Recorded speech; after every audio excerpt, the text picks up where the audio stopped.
with the ground effect, it's created a better racing. They have a very good race pace, sometimes faster than Red Bull and Ferrari.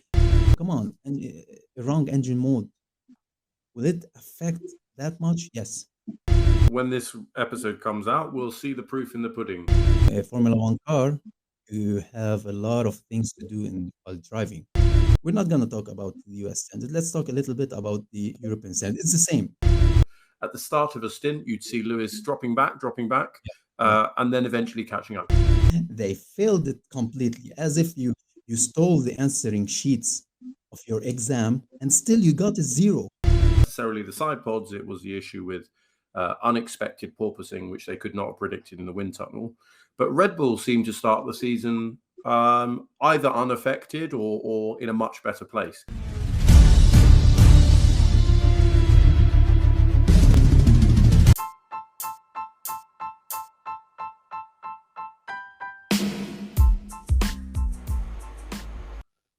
Hello and welcome to the next episode of Stripping the Dipping. I'm your co-host F1BLAG. AMG Dens is out at a family dinner tonight as we record this. So I'm flying solo in the host chair, but it's absolutely a pleasure to bring you a guy who has a master's in physics and electronics, a master's in electronics and systems, and we can call him a future aeronautical engineer as well. We're going to talk a lot of F1 tech tonight with F1TECHY Charbel. Welcome to the podcast. How are you?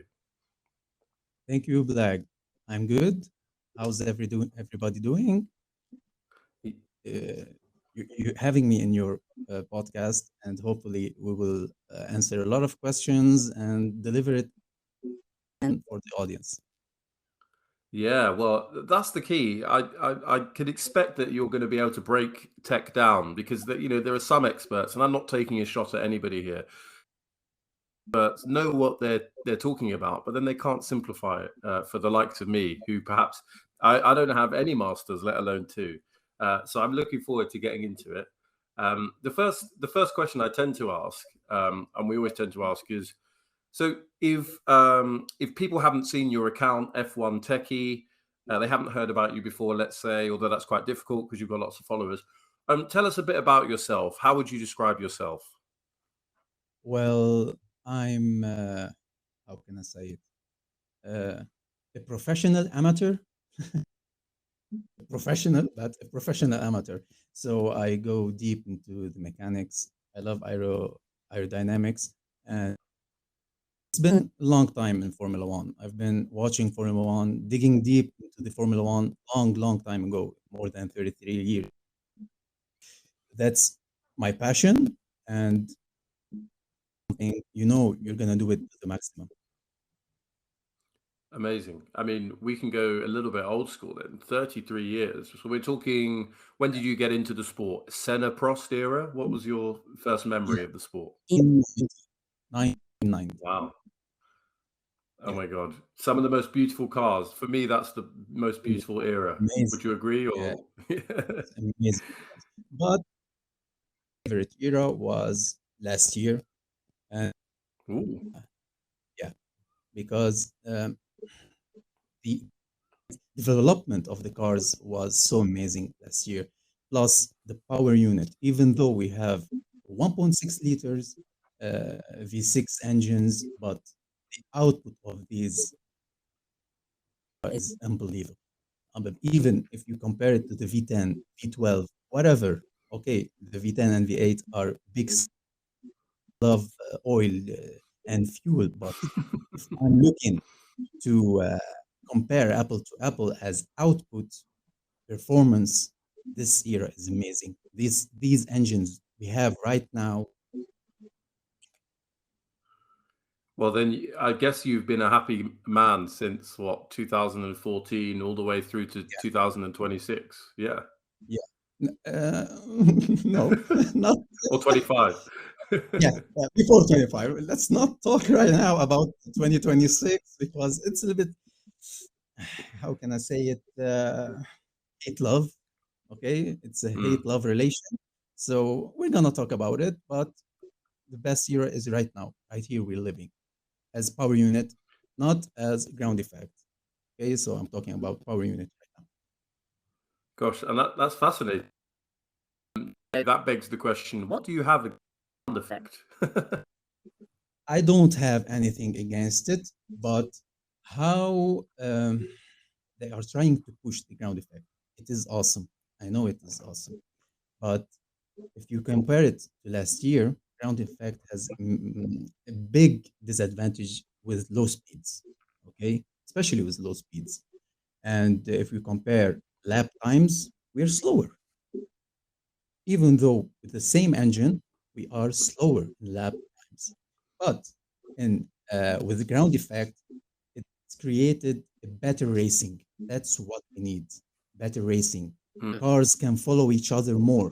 Why? We're gonna talk about it. We have wheel-to-wheel action. In the past, we couldn't have wheel-to-wheel action because cars were prone to uh, around to weight dirty air. So these cars more resilient, if we can call it, uh, about these dirty air around it, around the car, so we can have closer cars in the corners, and we have action wheel to wheel. It can goes up to three in a row. It's not about waiting for the DRS, open the DRS, and pass for the first, for the second, whatever, but action on the corners, just like we used to watch it back then. Senna, Prost, even though in the 76 with the Lotus, you Mm. can go whatever you want. Back then, it was awesome racing. So I want to get onto the racing in a second. You were talking about the cars being slower this season. Do you think it's got anything to do with the fact they're sort of what 100 or 200 kilograms heavier than they used to be? What I mean, here's a question: why are they heavier? How have they become so heavy? All right, heavier is the enemy of racing, motorsports, any kind of any kind of racing. Uh, I'm gonna compare the weight 21 cars because it's the closest as a power unit. So the same battery, the same power unit, the same components. What what changed is the ground, the car in general. So it got heavier because they had a problem. Of course, they were too flexible. They don't want it to be flexible. They had to make it harder. You're using more fiber, carbon fiber. You're using more components to make your floors heavier.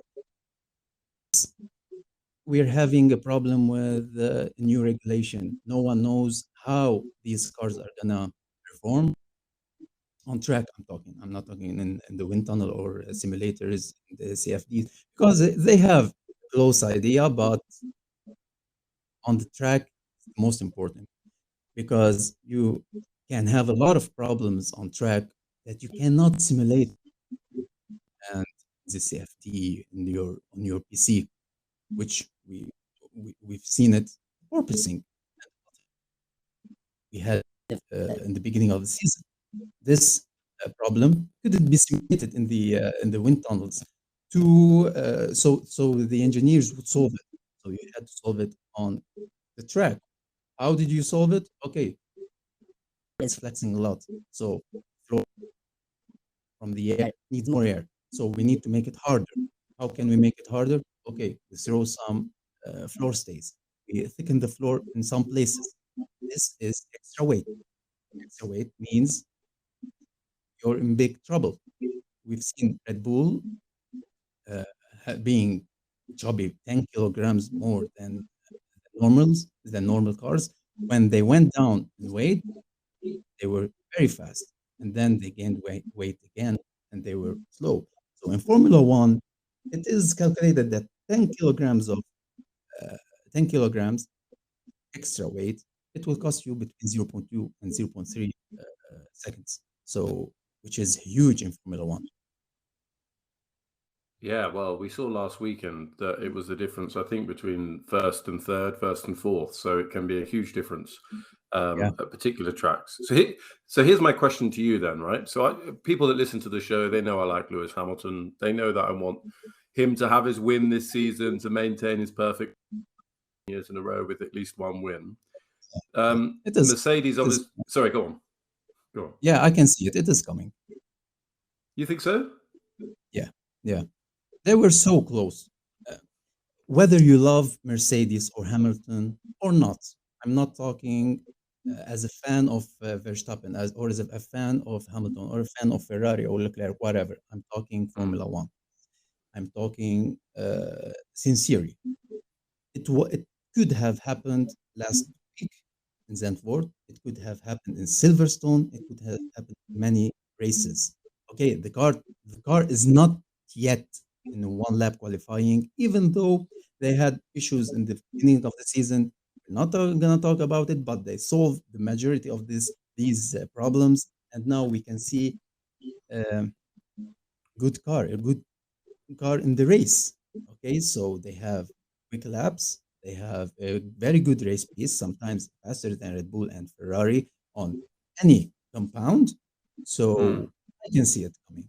But where, we don't know. Yeah, we don't know. So here's a question. Looking forward to 2023, do you think Mercedes are going to change their concept? Do you think that they can, or do you think they're going to stick with the side podless approach? All right, that's a big question actually. But meanwhile, they have a name.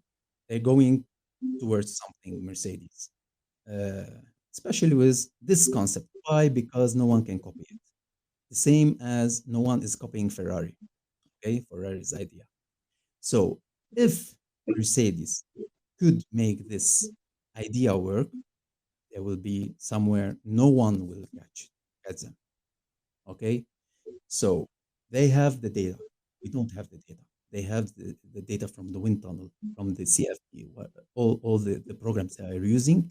They have the program, the data. They know the where their car is uh, good and bad. They can upgrade it next year. But the problem this year was not the cars, the side pods. Everybody, oh, the Mercedes with no side pods. Go back, put some side pods. It's not the side pod, guys.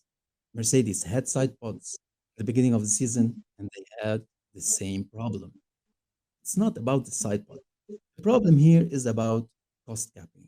Okay, so they had a purposing issue, which, as I told you before, that you can't replicate this in the simulator in the wind tunnels, and they had to solve it on ground. But whatever upgrades you're bringing onto the car, you're not. It's being masked. The performance, these upgrades performance were masked by the purposing and bottoming of the car. So they had to raise the floor.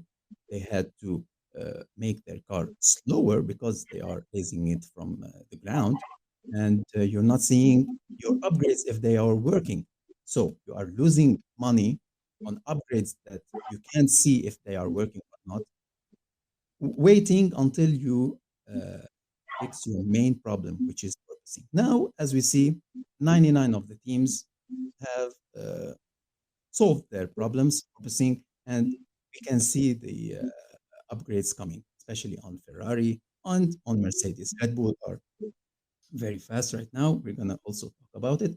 So next year, Mercedes, if they have in their mind the same concept, they know how to retrieve or take the performance out of this package, and let's wait and see.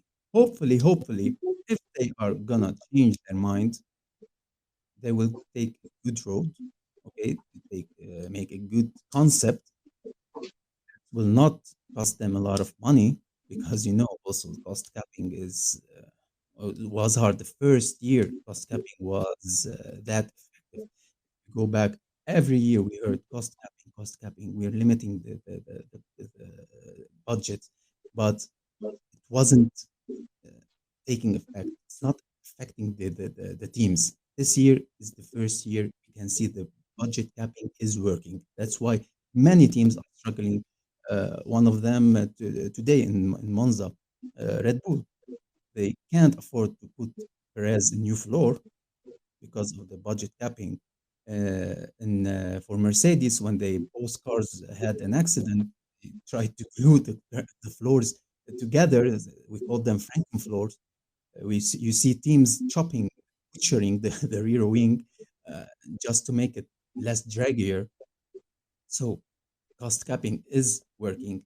Next year, all the teams are gonna be in a better place because they know how they're gonna use their money and put it in the right development, right track. They're not gonna spend left and right to solve the problems because 99% of their problems were solved this year. So just pause for a second because you used the words bottoming and porpoising. Are they the same things, or are they slightly different, or are they related? No, they're not the same thing. Okay. The eye, yes, it is. But uh, if we are talking engineering, no. Bottoming is the fact that your car is hitting the ground, the car is oscillating, okay, and hitting the track because of uneven surface. It could be uneven surface that would create this bottoming because you're riding your car is very low to the ground, so it would bump, it would hit the ground. Porpoising is the air, the air affecting the car, okay, around it aerodynamically, making the car going down and up, okay. So uh, if we take mathematically, we have frequencies, okay.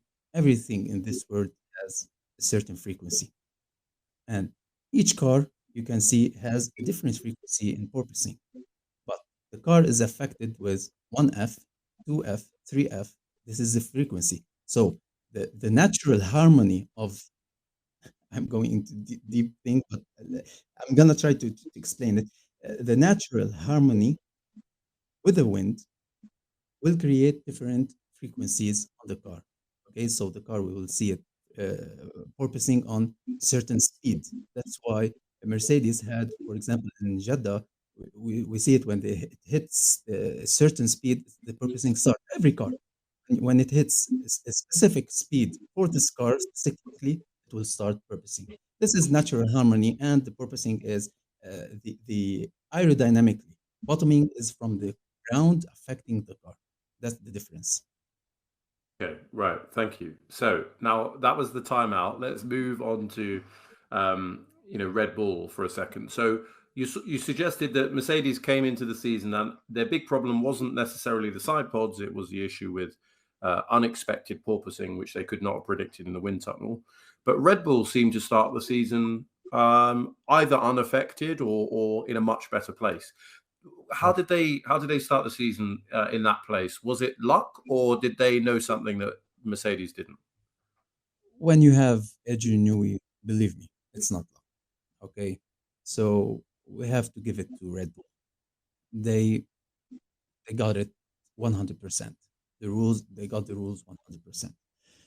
Uh, the car came to winter testing. It was really fast. It was unique. It was not affected by w- the track, whatever. So the least car that had purposing was Red Bull and Alfa Romeo in the beginning of the season.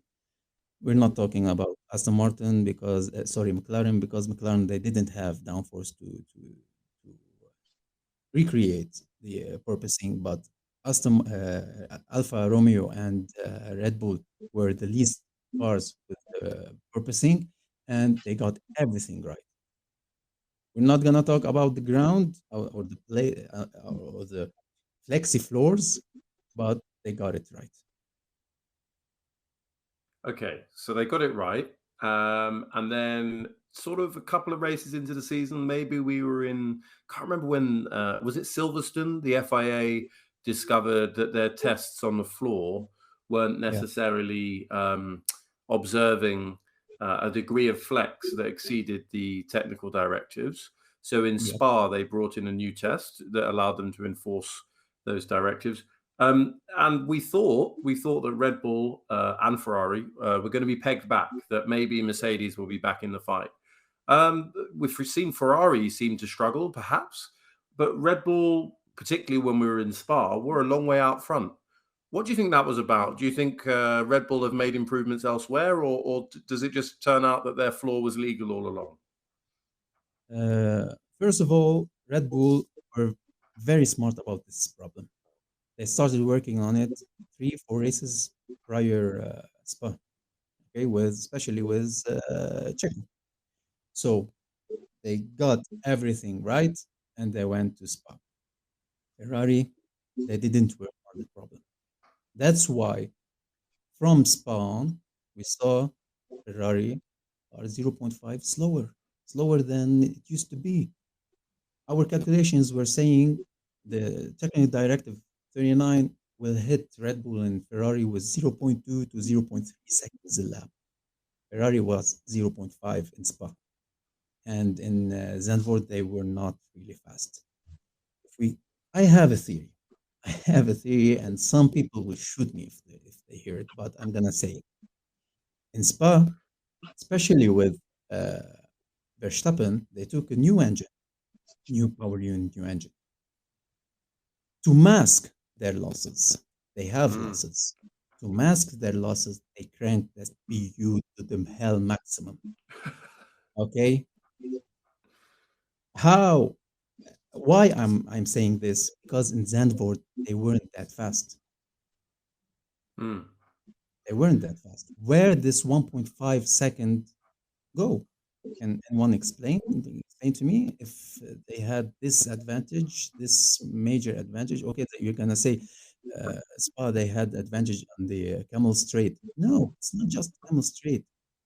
On the downforce sectors, sector two, Mercedes were on par with Verstappen. Okay, slower a little Mm. bit, some laps, faster in some. They were on par. Okay, others say they had to raise Mercedes. Listen to this. They had to raise the floor, and all the others they had to raise the floor because of Rouge. They're bottoming there. No, they're not gonna suffer a 7 kilometer track, whatever, just for one corner on Eau Rouge and lose 2 seconds on other corners. It's not that. My theory, I told you, some people will shoot me if they hear it, but that's my theory. And I'm waiting to Monza too. Okay, Zandvoort, I was 90%. Okay, it could be this. I'm waiting for Monza 1 at FP2 race. Let's wait and see what's going to happen. Okay, I mean, I'm entertaining your theory. I'm trying to. My brain is processing it. So, new engine in Spa. It would explain why Perez wasn't anywhere near as quick at Spa as Max, and Max only took one run in qualifying and was sort of 6/10 down the road. Yeah. And then Zandvoort, you know, here's a question for you at Zandvoort. So Lewis Hamilton takes the restart in the safety car after the safety car towards the end. We hear now that he was in the wrong engine mode, I think, but Yeah. Max Verstappen chewed him up. I mean, and also the Red Bulls look quick there anyway. So yes, they lost their 1.8 second advance or whatever it was, but Yeah. are you telling me not that fast? To me, they're still first, right? They're still the fastest car in the grid, surely. Yeah. They're still the fastest. I'm not saying not fast. No, they are Mm. fast. It is great. I can say anything about Verstappen. He's a great driver. But if you look at the restart in Zandvoort, Verstappen had DRS on. So he passed Lewis Hamilton so easily. When I looked back in the data and telemetry, I said, no, there was something wrong. I didn't post anything on Twitter. I had talked with a Mm. friend, and he said, yeah, someone contacted me and said Hamilton was in the wrong engine mode. I said, yeah, that could be it. And you can see it clearly in the telemetry. So people will say, okay, come on, and wrong engine mode. Will it affect that much? Yes. Wrong engine mode will give you 30 horsepower more, 20, depending on which engine mode you are in. Look back in 2016 when Nico Rosberg and Lewis Hamilton had crash in Spain. Nico Rosberg had the wrong engine mode. Lewis Hamilton was much faster, and Mm. what happened happened. So yeah, you don't have the deployment uh, of your MGUK. You don't have the deployment of your MGUH, and plus, okay, we know that the PU or ICE engine mode you cannot change it from when you start your qualifying. So when you start your Q1, gonna start your race with this engine mode. But I don't believe engine modes in Formula One. There are so many tricks that engineers can do to Mm. gain performance from the PU, especially from the ignition timing. There is a lot of things inside the PU you can change without changing the knob on your steering wheel. Why? You can't uh, retrieve power from this PU.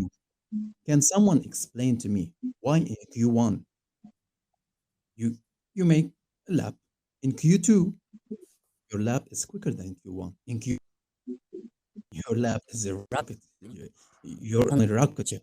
It's 1 second quicker than Q1. How can you achieve that much of power? Don't tell me wait.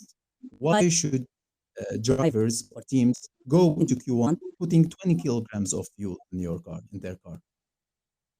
There's no purpose. And change engineers are the sneakiest human beings on the on the earth because they can things unbelievable things they can do with the power unit and retrieve it retrieve in power from your power unit. You're including yourself there, right? Within the list of the sneaky people. Yeah. Yeah, yeah.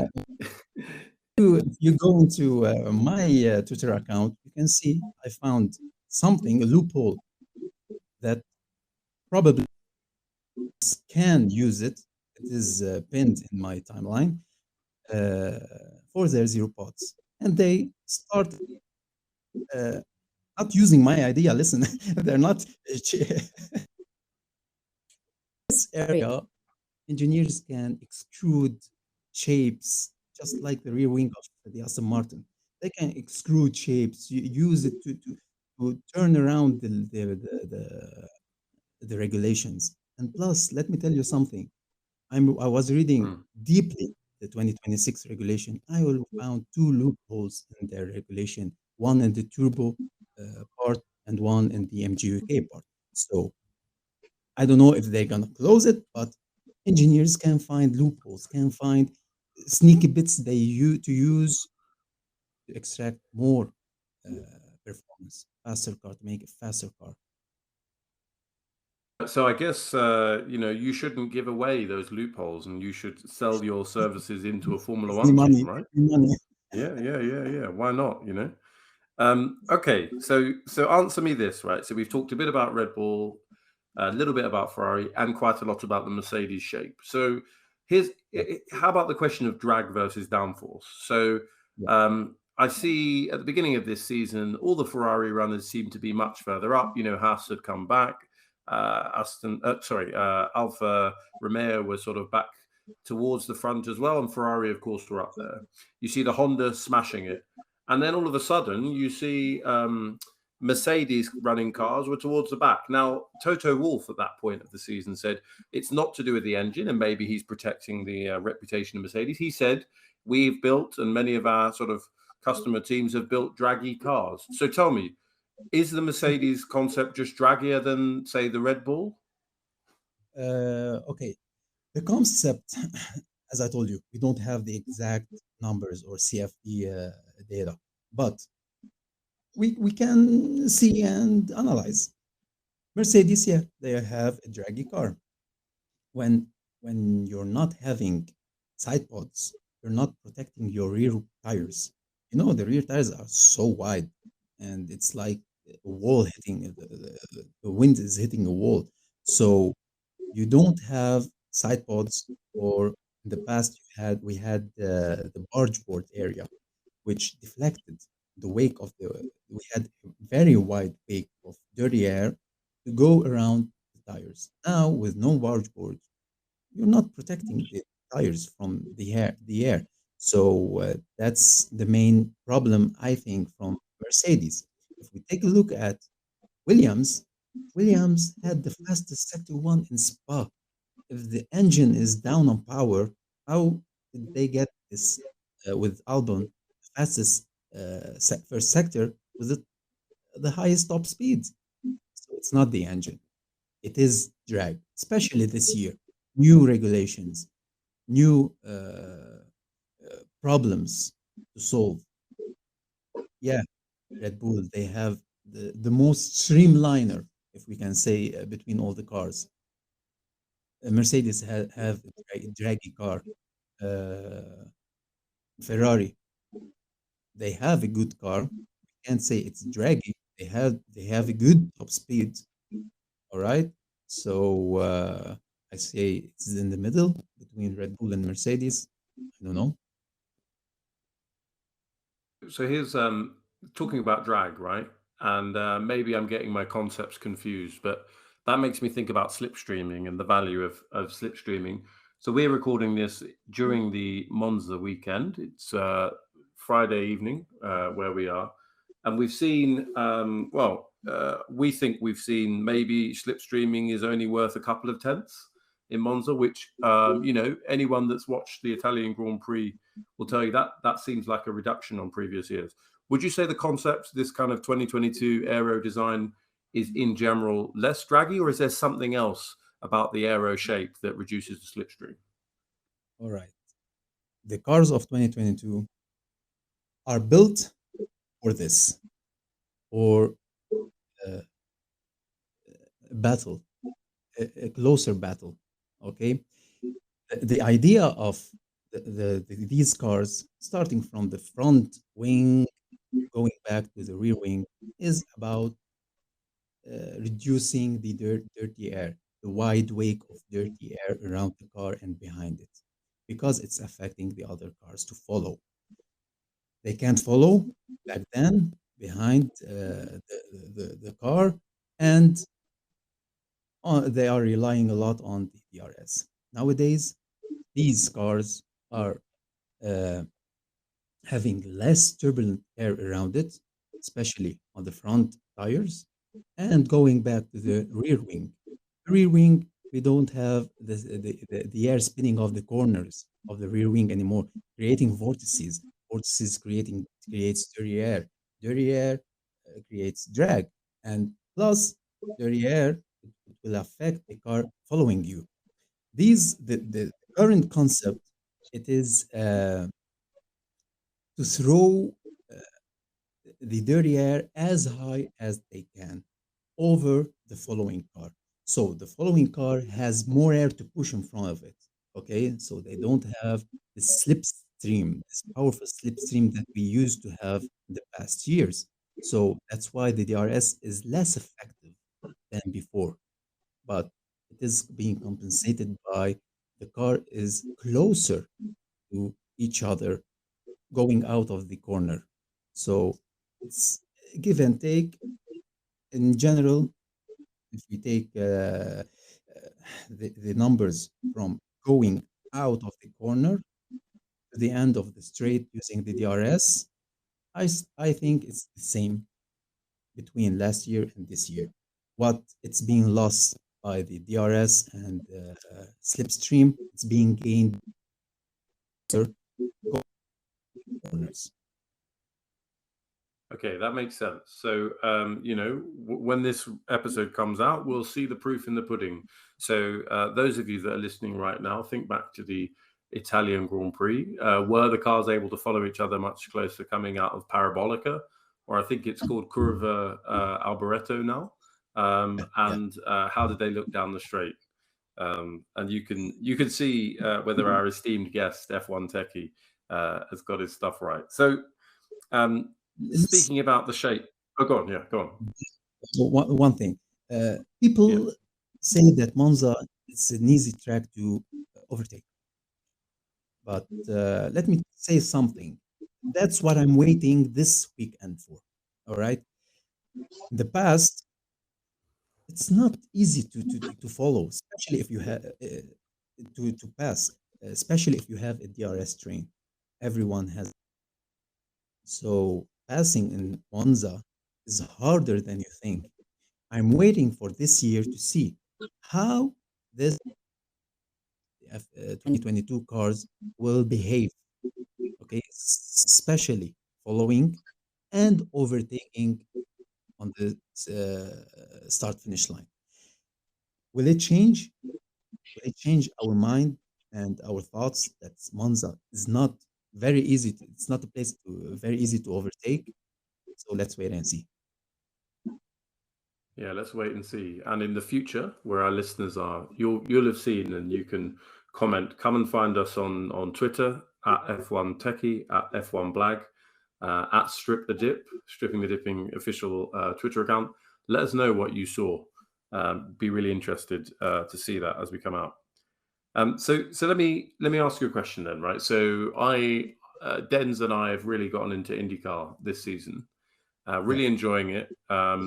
It's a spec series in terms of the chassis, or the aero is all designed by Delara.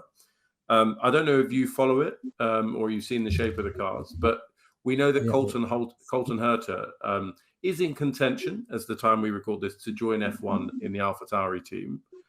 Could Yeah. you, if at all, could you describe maybe the technical differences between an Indy car to someone like me, a basic guy, the differences between an Indy car and an F1 car?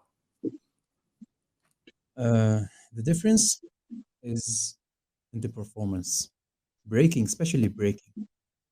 The Formula One is heavy on the braking. So everyone coming from any series to F1, they're going to be surprised by how tough, how hard the car brakes, the G-force generated when you brake, plus the acceleration of the F1 car. That's the main difference. Probably when driving a Formula One car, you have a lot of things to do while driving, especially in on your steering wheel. You have a lot of programs, a lot of modes to change, a lot of things to dial on your steering wheel. So it's gonna be hard to adapt uh, with these high tech. Can I say it? High tech cockpits. So that's the main problem. And for Colton, I think the main problem will be this: he is a good driver. I'm not saying he's not a good driver. Last year we heard that he was related to Alfa Romeo. This year we heard that he was also related to McLaren. So this guy is good. And now we're uh, hearing the rumors that probably Red Bull is gonna grasp this guy. Okay, he's from Andretti. Why? You're gonna ask why, right? And people are gonna ask why. Why Red Bull is going, for example, outsourcing drivers. But the problem is, I have three ideas. First of all, it's for commercial interest for Red Bull. It is very valuable for Red Bull to have an American driver in the Formula One. Two, Liam Lawson, I don't know, he's not performing right now, so they would upgrade it, right? And third of all, Eurovips. We saw what happened with Eurovips throughout this season and what happened. So Red Bull, they don't have right now anybody, but still it is rumor. These things are still rumors, especially if Pierre Gasly will be linked to Alpine, then I think Red Bull they don't have anyone else to put in the AlphaTauri seat. So I think Herta he has a great chance to be in AlphaTauri if Pierre Gasly will move to Alpine. That's an interesting analysis, and I agree with you on the commercial side. Having Colton Herter, who I think has caught a lot of people's excitement in the US, and having just generally an Yeah. American driver in F1 will get drive eyes on that car. But will he be lent by Andretti? I don't know. What do you think? Mm. You know, if he's gonna be the contract will be completely with Red Bull. Will he be lent from Andretti to Red Bull?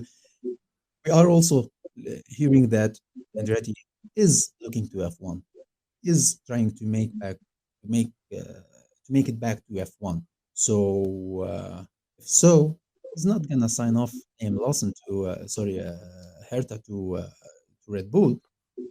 But also, let's wait and see. Yeah, let's wait and see. I don't know why, but we had Mario Andretti on the podcast a few months ago, and of course the team is run by Michael, his son. But the way Yeah, that Mario Andretti talked about Colton Herta, you got the sense that he was Colton was someone that they really wanted to succeed, and so I'm sure they'd love to keep Colton under contract or have an option to bring him back if they come into Formula One or if he wants to go back to IndyCar. But I don't think they would stand in Colton's way.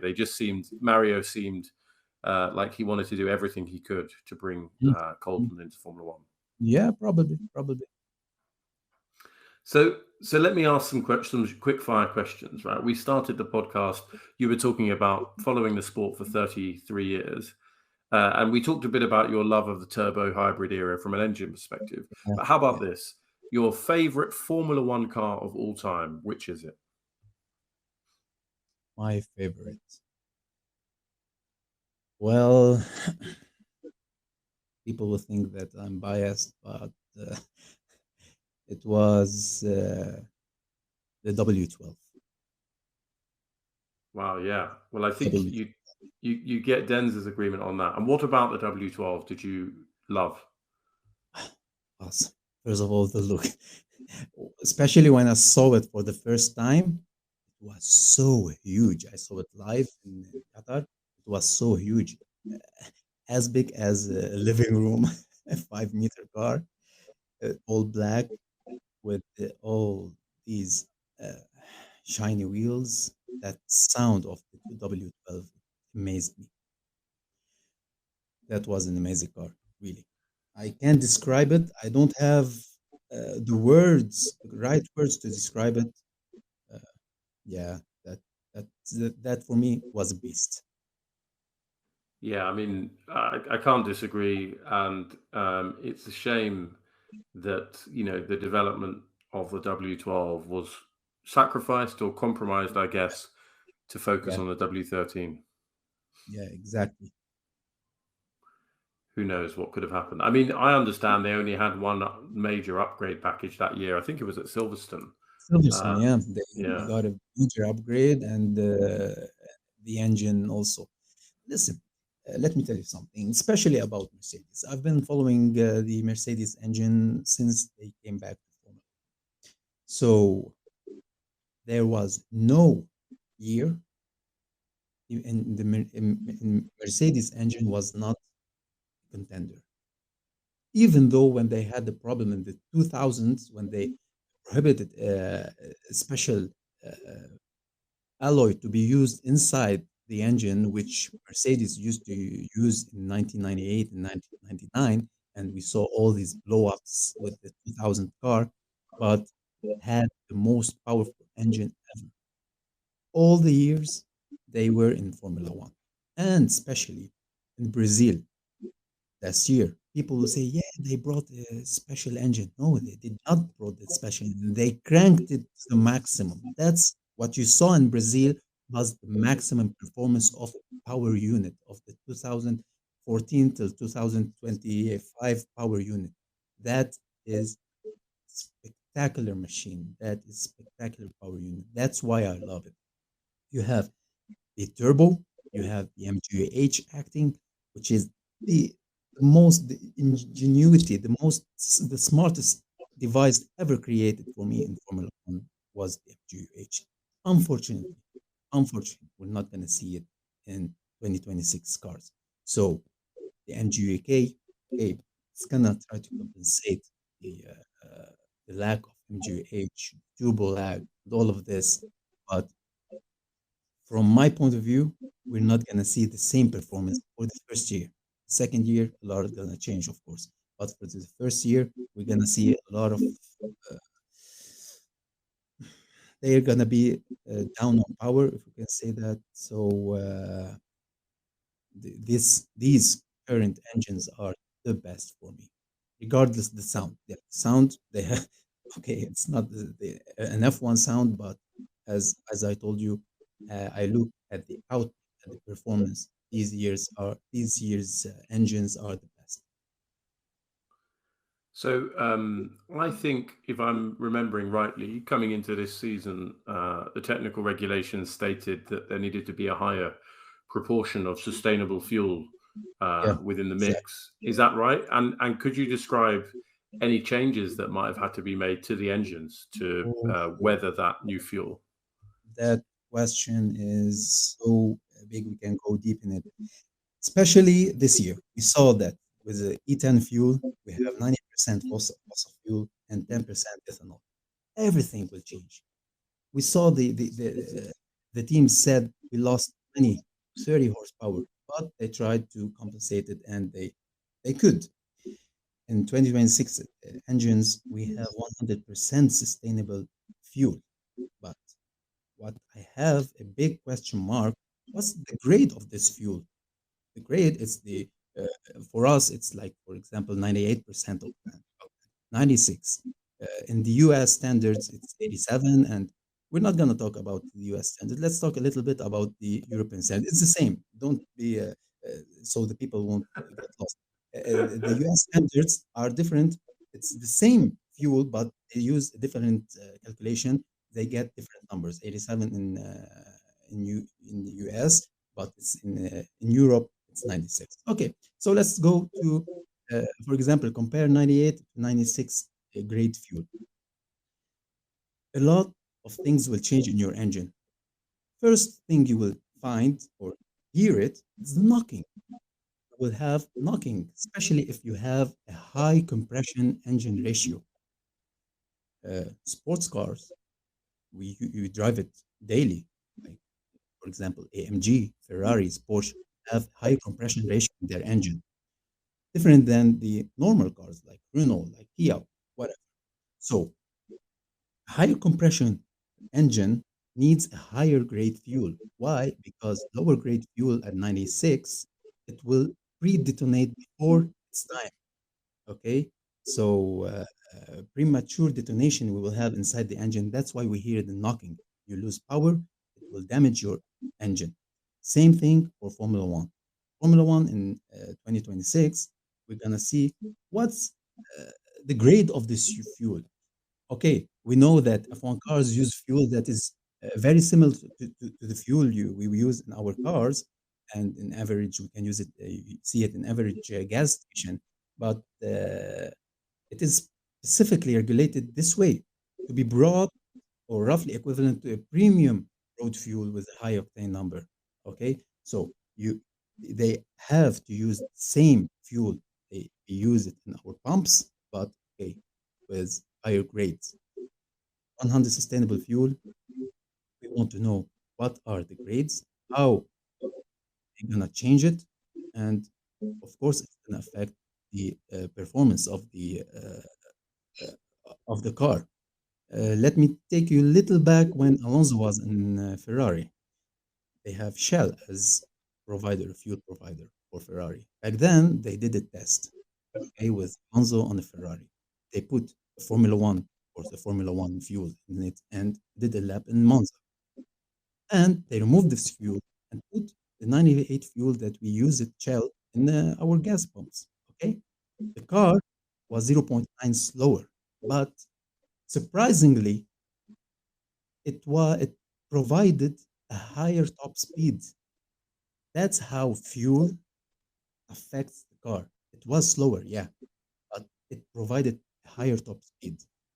It means higher grade fuel, 88, 110, whatever they are using, it's going to give you the acceleration, bigger explosion, a bigger pickup from the uh, corners, going out of the corners. So on the same car, look how it changed. Let's go forward to 2026, this sustainable fuel is gonna affect a lot of uh, horsepowers in this power unit. How can they compromise? How can they find the lost horsepower? Also, we're gonna wait and see. Probably they're gonna start working on it from today when the regulations are public and approved. Teams are starting to work on it. We heard that Red Bull started their 2026 engine. It was one cylinder, one piston, but they started an engine in their lab. So everyone is having a head start. I mean, this is fascinating stuff.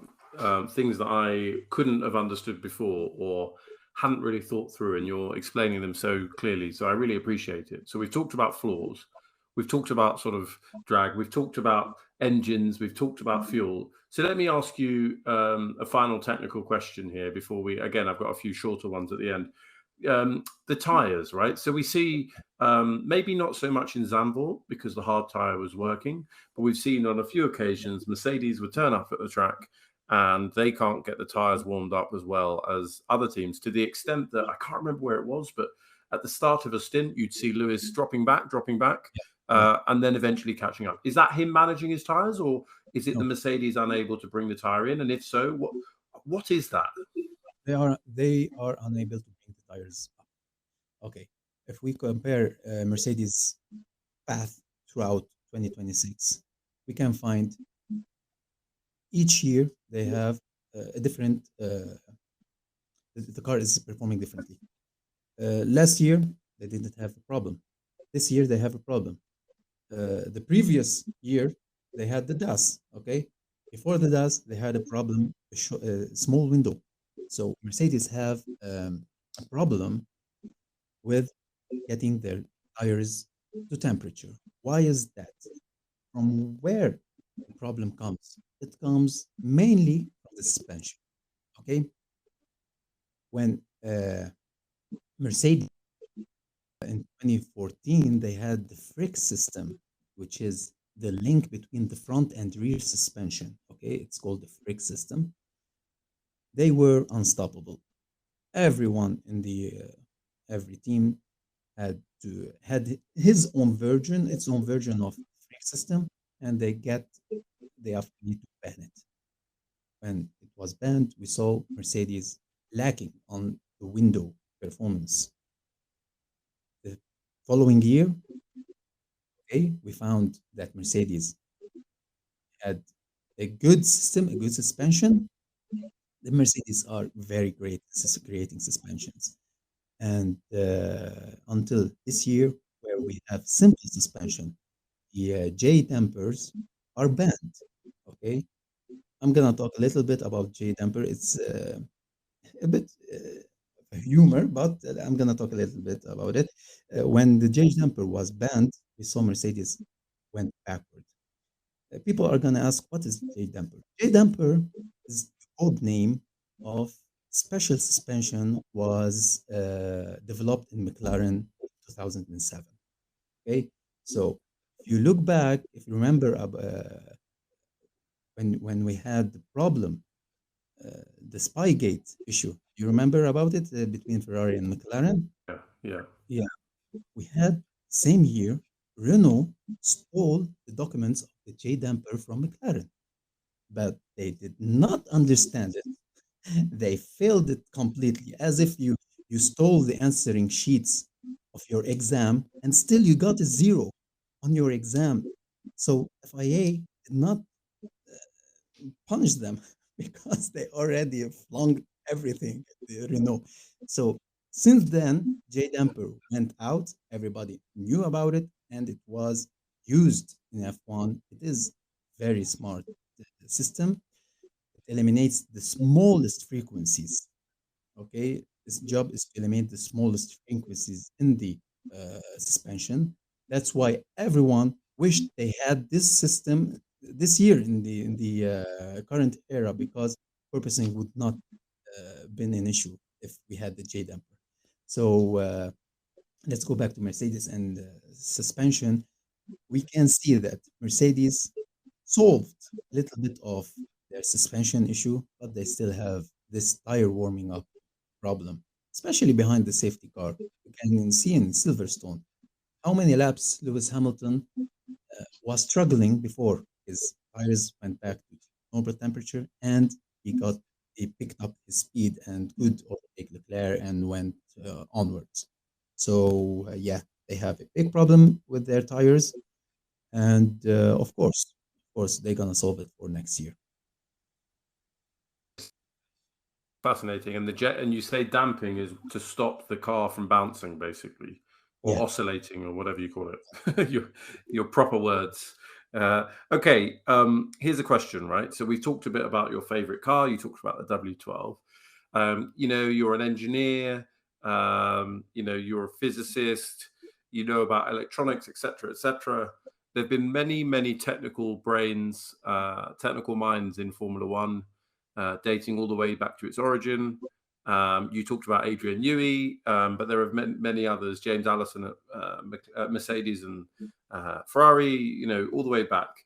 Who do you admire most out of any of these sort of technical minds, chief technical officers, whatever the job title is? Who would you say is your favorite throughout Formula One history? Colin Chapman. Aha. Yeah, And tell us about what really attracts your admiration for him.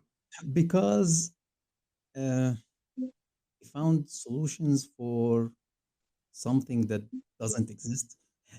I don't know how to explain it. So he's a genius. This man, Colin Chapman, is a genius with his creations, with the idea that he had, that he introduced in the F1, especially the ground effect, especially in the Lotus cars with the ground effect. And so Colin Chapman, for those that don't know, became or was the team principal of Lotus. But actually, so Lotus, I'm trying to think when they came into the sport, but it would have been the mid 60s, right? And Yeah, Jim Clark was their main driver, and sadly, he passed away. There was an accusation about Chapman that he was always designing cars that were on the edge in terms of weight and so on, that it did create risk for the driver, but he did also drive innovation in the sport. And you can see that if he gave world championships to drivers in the kind of mid-engine or rear-engine era, all the way through the aero era as well. Which of the Lotuses would you point to, or which sort of era of Lotus would you point to with him at the yeah. helm? 76, 77, 78. Mm. But So listen, the about yeah, Colin Chapman designing, everyone is designing cars on the edge. of We course. can't forget 1994 Williams. Rumors were saying the steering column was thinner than it should be. You've heard all these rumors and everything. Mm. Everyone tried to shave weights. Everyone tried to find the limit. When McLaren introduced the carbon fiber, everyone said, "You're nuts. How are you? How are you going to protect your driver with this device that evaporates?" Okay, and everyone will invent something. I have a theory, just as crazy as the theory about Red Bull. Mm. There is no legal car in F1 history back then till today. There is no legal. The cars we see today, Red Bull, Ferrari, there is no legal car. There is something hidden. Every team will do something illegal until it will be uh, known about, exploded to the media. No car is legal. That's fascinating. Okay, so maybe there are no legal cars, but we're coming. We're past the halfway mark of the season. We're actually coming towards the end. It's quite sad. When I sat down for this interview, it was already dark outside, and we started recording at 8, so we're definitely into the autumn. So you look at the trajectory of the cars. You can see, obviously, you're suggesting that the Mercedes have sort of solved some of their major problems. Red Bull may be trying to mask the sort of performance loss having now adhered more strictly to the technical regulations to do with the floor. Where do you see the cars at the end of the season? Do you see Red Bull still at the very front? What do you think it will be closer? Where do you see the order? Let's say you have to put them in order: Red Bull, Ferrari, Mercedes. Could you put them in order when we get to Abu Dhabi? Yeah, yeah, we can do this. It's obvious. Red Bull. Listen, I will say this again. I don't have anything against Red Bull. Don't the people that's gonna listen and hear that, okay, he has a crazy theory about cranking the engine to mask it. That's my theory. I have nothing against the team. I love the team. I love the drivers, and I love the competition. But that's my theory. And in Zandvoort, it was correct. I'm gonna see in Monza. Probably not gonna see it a lot in Monza, but next we're gonna see if I'm right or wrong. In the end, at the end of the season, I would say Red Bull will still the car, the number one car, the fastest car on not one lap. I'm not talking about one lap car. A one lap car is a Ferrari. No one will catch it. Okay, as a qualifier, as a one lap car, but as a race pace, as a whole team, the perfect car, Red Bull is the perfect car this year. Next, Mercedes, with the momentum they have, they are creating from the mid-season onward. I see them second, plus not only second as the fastest car, second in the championship. That's how I see it. Okay, Ferrari is the third. Ferrari have a lot of problems. They have three major problems: the uh, the engine, the reliability, everything is the strategy. We're not we're not gonna go into this. I can see they have a lot of problem in the strategy department. Not this year alone. We can go as far as you Verstappen, sorry, since Alonso, and they have also driver errors. They have a lot of errors which they should not make. These three major problems be the sandbag for Ferrari. That's why I see them in the third place. And it's going to be in the fourth, fifth, McLaren. Haas, it's going to be probably six. Strange thing, they have a very good weekend, and another weekend they collapse.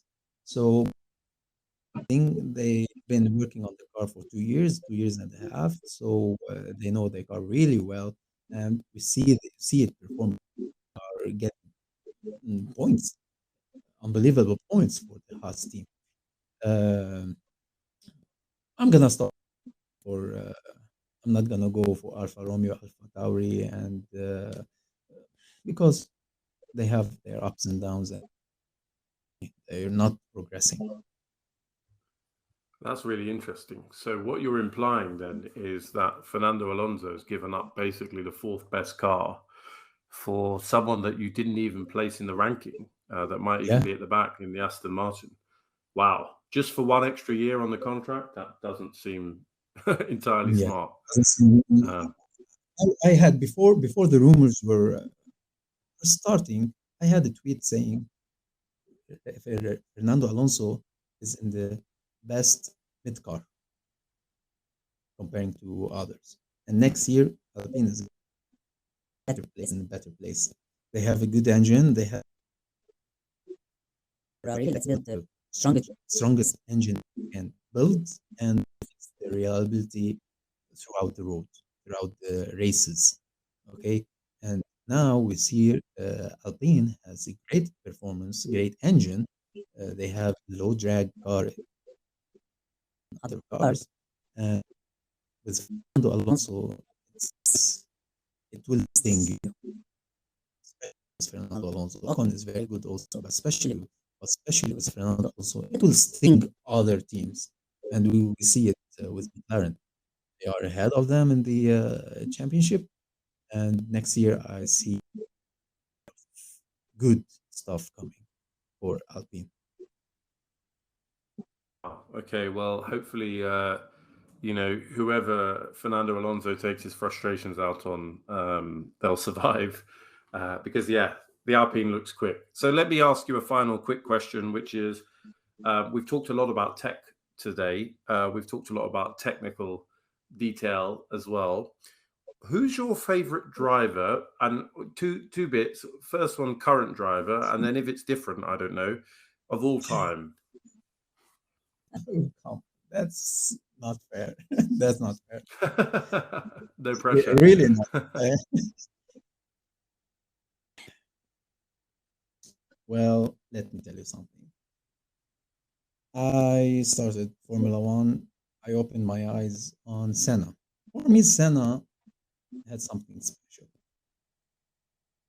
He's a genius behind the wheel, steering wheel. I love him a lot, Senna. Then Schumacher. We call him Michael Schumacher in Lebanon. So okay, so Shoemaker in Europe, I don't know. So I love him a lot. Yet I have a lot of points I stated before. Okay, especially for World Championship. But I still love him a lot. Plus, I and people say he's biased, but I love the I love Lewis Hamilton. After Lewis Hamilton, we'll say I have Max Verstappen. I uh, I love his demons. Of Max Verstappen's demons. He's fighting something we can't see. He's a genius, especially on wet tracks. We've seen him. He collects driving style from karting, and we can see it, especially in wet tracks. Yeah. Unfortunately, Twitter and all social media lately is becoming has all the social media has they became as a war zone, fan war zone between Lewis Hamilton, Max Verstappen, Sebastian Vettel, and we don't want this sport to have this negativity inside it. From stripping the dipping, I urge everyone that's listening, please, guys, love whoever you want, okay? But keep the sport clean. Don't attack anyone. Respect everybody because each and every person driving today in Formula One, you have to respect him because he is one of the best of the best. Teams are not paying money just to have someone doesn't deserve a seat crashing, or they are the best of the best. Everyone deserves respect. They are great drivers, and looking at the TV is not the same as driving this car. Looking at the TV, you see it as slow, but controlling these beasts, 320, 350, any changes in the temperature, 1 degree up or down, it will change the balance. It will change the behavior of the car. So the drivers have fraction of a second to adapt. That's how the F1 driver is good. It's great. That's why he is one of the best drivers in motorsports. You can find it in the pinnacle of motorsport, which is Formula One. I think that's a lovely message about respect and yeah, like what you like. But don't judge others for what they like or don't encroach on other people's enjoyment of the sport. So we've talked about polarizing topics just there. We always end on a polarizing question. So I don't know, are you a big fan of pizza? Do you enjoy the occasional Oh, of course. circular dish? Yeah, of Okay. course. It comes in So square balls. exactly. The engineer, exactly. So let me ask you a question. Pizzas, Yeah. pineapple or no pineapple? What do you say? No pineapple. No pineapple. For me, no pineapple. Eat whatever you want, dress however you like. For me, no pineapple. I don't have anything against people eating pineapple on their pizza. I will still sit with them on the same table while they are eating pineapple on the pizza and I'm enjoying my pizza and beer. Oh god. And tell me, what is your preferred topping on your pizza? Pepperoni. Pepperoni. Yeah. There's a consensus around pepperoni. We're gonna have to meet up. Bring together the guests. Pepperoni. Yeah, yeah. If you like pineapple, be assured that I will bring you the pizza having a pineapple on it. That's love. I appreciate that. That's tolerance. No, I'm not. I will not accept the pineapple on my own pizza. But yeah, you are free. Others are free. So Yeah. look, as we come to the end, Charbel, it's been a real pleasure. Is there anything you want to say to those that are listening, and also where can we find you? What are you working on at the moment? At the moment, you can find me on Twitter, on Instagram. Listen, I'm trying to understand Instagram, okay? I'm asking my wife for help. Please take control of my Instagram. You know better. So I'm very active on Twitter. I'm trying to be active on Instagram. Plus, we are starting a new interesting project in the Middle East. Okay, it's called MENA Grand Prix. MENA Grand Prix is a new company. It's going to be a new company that addresses motorsports and Formula One, and we're gonna introduce Formula One to Middle East and the world in a special way. Uh, in Europe, we have Sky Sports doing a great job. In North America, you have ESPN also doing a great job. In the Middle East, have this privilege. Okay, we have a lot of don't understand me wrong, but we have a lot of channels trying their best. But Mina Grand Prix is gonna target the new guys, girls, men, women coming into this sport, trying to explain everything from scratch, from the tiniest business to the most complex. We're gonna start there. We're gonna have we're starting right now our website. My designs and explanation drawings will be made as videos. We have a lot of engineers also in our team. We're tackling a lot of stuff in Formula One that people should know about. We're gonna teach everyone about F1, love F1 as it is, and also on my Twitter account, you can see my drawings, my videos, my explanations. And lately, I'm gonna start explaining 2026 regulations, how the MGUK is gonna be the power. What does 9 megajoules means? What does 350 kilowatt means? How it is related, the 9 megajoules with 350 kilowatts, and how can we get the output amount of seconds you're allowed to use your MGUK? Everything you're gonna find it on my uh, Twitter account, and plus I'm being invited to podcast. One of the podcasts is yours. So I'm trying to explain everything on podcast, also hoping for the best, hoping for the best. As much as we can give the sport how it should be introduced to the world, get a lot of new people to love the sports, and trying our best. I mean, I'm really looking forward to hearing more about MENA Grand Prix. And I think people who are listening, who've stayed with us throughout the episode, will have noticed that I did not ask you too much about the 2026 regulations. So we've saved that. And that would be a lovely part two if you'd come back I on the would love, podcast in the future. I would love to. Brilliant. We'd love to have you. I know Georgie will be ecstatic. It will be great to have you on with Dens. He'll have a Yeah, whole bunch of questions. And you mentioned the drawings. I didn't know that was you. So if you go to at F1TECHY, the pinned tweet, did you draw that? There's a picture of the Mercedes. Was that you? yeah, yeah. Oh And my I drew gosh. also the rear wing of the Aston Martin. I drew the MGUH and MGUK of Mercedes. What else do I have? Oh, I drew the before the 2026 regulations were out. We knew that the MGUH was gonna be scratched. We were hoping for something called variable variable turbo geometry. I drew find it on also my account. This will eliminate the turbo lag.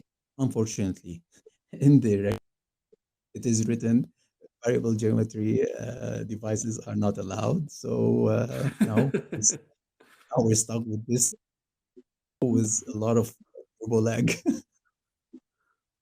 You could see that you're going to get very passionate about this in the next episode that we have you on, Yeah, which would be yeah. brilliant. Can't wait to I would explain a lot of go on. things. I It can't would be wait to brilliant. explain a lot of things. You a calculator, put it aside. We're gonna do a lot of calculations. So get ready.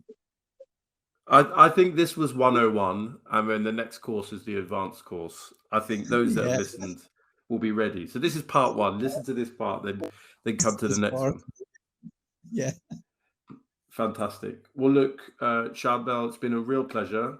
Those of you that listen to the podcast, if you're listening on Spotify or Apple Music or Anchor itself, whatever your platform, please do give us a like or give us a rating and do leave comments. It really helps us out, particularly also if you're on YouTube. If you have any questions for us for the next episode, do drop them on our Twitter account. Give us a follow at Strip the Dip. This has been F1BLAG. I've been joined with, had the pleasure to be with tonight, F1TECHY, aka Charbel. I'll be signing out. We'll see you next time. See you soon. Bye.